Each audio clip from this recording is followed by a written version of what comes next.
Assalamu alaikum everyone and welcome to Divine Allegiance. I'm your host Maulana Baig. The subject is real Islam, and in the hadith of the Prophet there is a time that will come when Islam will become strange and unknown by the people, and many things that Allah revealed to mankind and Rasulullah taught and Ahlul Bayt have taught will be forgotten, and people will go far away from that. And one of those things that Rasulullah mentions in hadith in regards to fake Islam or false Islam or Islam that has been fabricated is that people are going to run away from ulama, from scholars, from knowledge. Anyone who has knowledge and true knowledge of what Allah has sent and what Rasulullah has brought, people are going to run away from that because they knew or they will know that there's going to be admonishment, that these ulama are going to bring them towards Allah, and people will run away from that. Just here, I want to emphasize the role of ulama that Allah has set forth in the Quran and also hadith. And this is not just Ahlul Bayt, obviously are the representatives of Allah, the Hujjat of Allah on earth. That is a whole different category. But other than that, there is a hierarchy of ulama. There is a group that Allah has made, and He calls it ulama. When Allah says, "Innama yakshallaha min ibadihil ulama," that the people who fear Allah truly are the ulama. So these scholars, these people who have knowledge, let's read a little bit regarding that from the ayat and hadith and their role that they play and why it's important that we as a society need to follow knowledge and those who have it. Let's go right into it. In the ayat of the Quran that is in Surah Tawbah, when we look at Surah Tawbah, we will see that Allah says, فَلَوْلَا نَفَرَ مِنْ كُلِّ مَا كَانَ لِلْمُؤْمِنِينَ لِيَنْفِرُوا كَافَّةً. It is not right for believers that they should all go out together in learning knowledge. It's not right that everyone goes out to learn knowledge in a deep way. Meaning, for all Muslims, they should know enough knowledge to practice their religion. They don't need to know knowledge to understand the mechanism of how deen works, of how Allah thinks, of how Allah has revealed the growth of man. Those intricacies and those subtleties require time and energy and sacrifice. And if everyone makes that, the society stops running. Society needs to run also. People need to live also. So not everyone, Allah is saying not everyone should go forth in the learning of religion. He says, فَلَوْلَا نَفَرَ مِنْ كُلِّ فِرْقَةٍ طَائِفَةٌ لَيَتَفَقَّهُ فِي الدِّينِ. So a group from every tribe should go forward. A group of people from every tribe should go forward and apply themselves to understanding the deen deeply. يَتَفَقَّهُ from the word fiqh, which means to know things deeply, to understand things deeply. يَتَفَقَّهُ فِي الدِّينِ, that they should get a deep knowledge of deen. That they should get a deep knowledge of deen. And when they do get real knowledge of deen, then they should, after that, come back to their people. They should return to their people and then warn them and let them know the truth and be a warner to them. The job that the Prophet was doing, the job that the Imams was doing, then these ulama should do it. Because when they have applied themselves to learn so much, then they should come back and they should do this. This Allah, in a short, descriptive way, describes the role of people who have knowledge. They are supposed to be warners. They're supposed to be guides. They're supposed to be people that others will look up to, or they will take them as a resource in order that they be guided and that they be brought towards Allah. And Allah says that this is the role that is meant for them. And for that role, Allah has created a system. Through Ahlul Bayt, when you look at Ahlul Bayt, they have created a system of learning, which we know as Hawde Ilmiya, where people go and learn Islam. This was instituted by Imam Sadiq, by Imam Baqir. They created the Hawza and learning and shown us the importance of learning in Islam and the importance of those people who come and learn and go back and do the job that Allah wants them to do. This was the system that they devised. And hence, on one hand, and on the other hand, Allah then instituted khums that is going to go and pay for this great effort that's taking place. So Allah put a whole system in place so that the Hawza is running, the people are learning, and the other people outside the Hawza are being guided. This is how we see that Allah has made this system. So we need to understand from here now, how is it that we can take this into our lives and practice it? The role of ulama is not just leading prayer or doing nikah or leading funerals or giving speeches.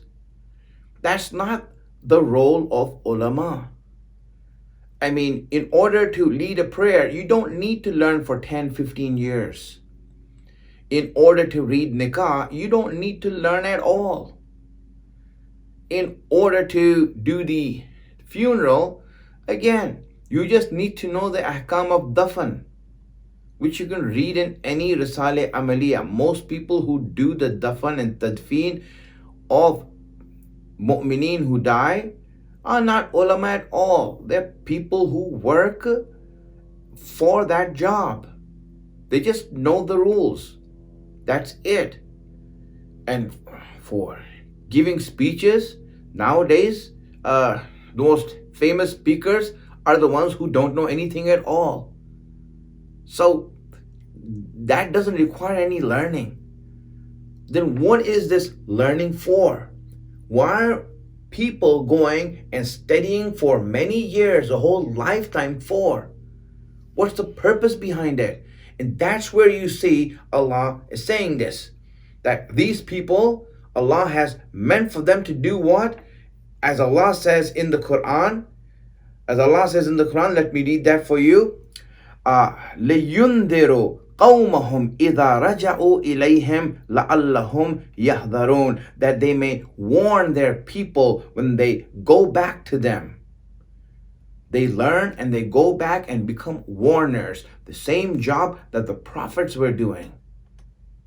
Prophets were warners. They used to warn people so that the people may become cautious of their duties, that they should know their obligations, that they should know their responsibilities. That's why this whole system was made as a sort of mechanism to keep people straight, even if imamat is not present. And right now, in the ghaibat of the imam, in the absence of the imam, it is essential that there must be some source where we all can go back to. And that's where we do. That's what Allah made. The ulama, the scholars. And people have to now go back and find the scholars who speak of Ahlul Bayt and who understand the deen deeply. And I'm not talking about speakers and students like myself. I'm talking about ulama who have spent a life, who we know as ayatullahs or maraji. These are people that truly are the children or the outcome of the system that Ahlul Bayt have made for the survival of Islam. And that's why it is essential for people to make ruju and refer to the scholars in order to find their obligations, not just their individuals' obligations, but also their social obligations. All of that. Let me read this hadith of which is known as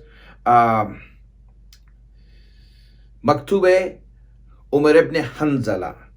This hadith in which Imam is saying that because he was asked by people, what should we do when two mu'mineen have a difference of opinion and they need to go to court and the courts are wrong, and what should we do in that case?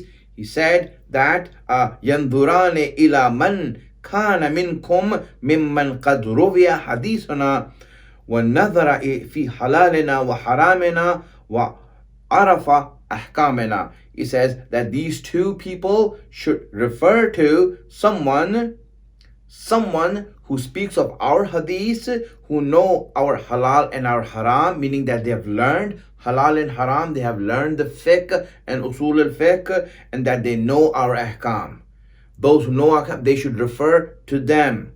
فَلْيَرْضُوا بِهِ حُكْمًا. And whatever hukum he gives, they should be happy with that. They should be satisfied with that as the correct hukum, as the rightful judgment. And then, فَإِنِّي قَدْ جَعَلْتَهُ عَلَيْكُمْ حَاكِمًا. Because I, meaning the Imam Masum, has appointed that alim as a ruler on you. He is the hakim on top of you. I have appointed him. Me, Imam Sadiq. Me, Imam Masum, the infallible Imam, has appointed this alim as my representative, and I am the one who appointed him. فَإِذَا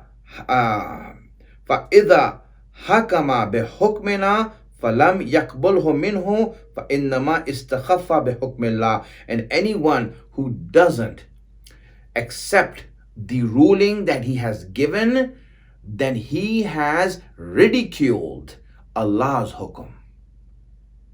He has made light of Allah's hukum, meaning he rejected Allah's hukum. Imam Masum is equating the hukum of the alim who is not Masum to Allah's hukum and Allah's command. And then he says, وَعَلَيْنَا رَدُّ وَالرَّادُّ عَلَيْنَا الرَّادُ عَلَى اللَّهِ. And they refer back to us. It is our duty to protect them, and it is it's Allah's duty to protect us. It will go back to Allah. وَهُوَ عَلَى حَدُّ الشِّرْكِ. And anyone who rejects them rejects us, and anyone who rejects us rejects Allah, and anyone who rejects Allah is a mushrik. And hence this hadith, it's making it very clear, the role of ulama in our time, in the time of Akhir al-Zaman, that they will play in keeping the deen correct and in keeping the mu'mineen aright. This is the role that they played, and it's very important that we also look at them and turn towards them. Anyone who doesn't or finds excuses not to, Imam is saying, has reached the height of shirk. That is shirk, that you have made light of Allah's command. This is a serious statement, and real Islam is regarding that. You want to find real Islam in our time, see which Islam emanates from knowledge, from ulama, and keep away from Islam that emanates from people, from majority, from ideas that are given by so-called scholars that are trained in the West. These are things to stay away from. And we go back to the scholars who are trained and learned and have become the basis for Islam, they are going to be the ones who are holding the deen together. And they are the ones who are holding it. Anyone who opposes that, you should know that this is not a friend, this is an enemy. If he is opposing because of his lack of knowledge, then it's time to teach him. But if he's opposing just because he wants to oppose them or he's standing up to them, then this is a serious problem. And it needs to be opposed. It needs to be spoken of and stood against. Whenever you hear people who are making things against ulama. So it is necessary that when we, for example, talk about ulama in hadith, where Rasulullah says that people are going to run away from ulama, what will happen when they run away? Rasulullah is saying that number one thing that will happen is that they will lose their barakat in their wealth.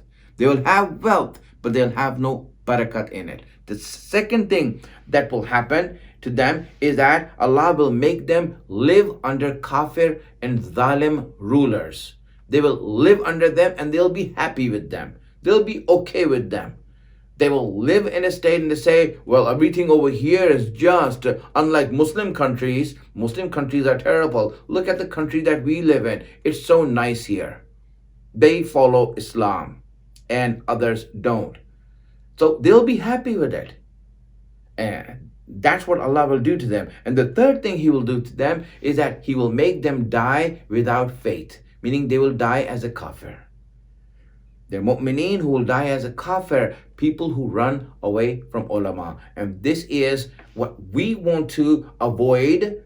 We want real Islam, and we want to look for ulama who speak of Ahlul Bayt, who bring people towards Allah, and who have made and who have learned and spend their life learning, because that should be our source and we should stick to them. And from them we should find who is the one that is leading the way towards the Imam, and accept that. So I will end over here. May Allah bless you all. Thank you for watching. Wa alaikum salam wa rahmatullahi wa barakatuh.